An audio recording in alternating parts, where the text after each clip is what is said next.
So, just really quick, is I found these. I've been checking out CVS. I haven't been to. I went to CVS recently, but I haven't. I've been to Walgreens like 2 weeks ago. I went to Five Below this week because I went to get my new glasses, and I don't know. JC Penney was really good to me before, and now I don't know if it's this COVID thing, less people working in the lab. I don't know what's happening, but it's just not. They can't get it right. But I went to Five Below and I found this Stranger Things and Scoops Ahoy.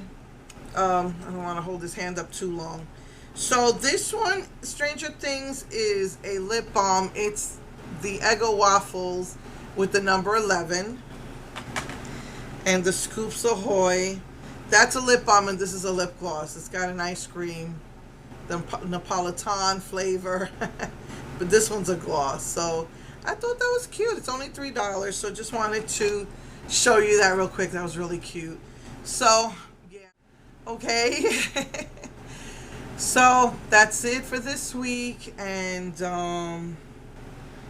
yeah, I will see you next week with the last ice cream flavor.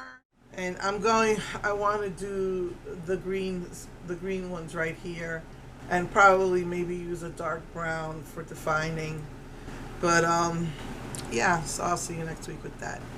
So love you all. Mwah.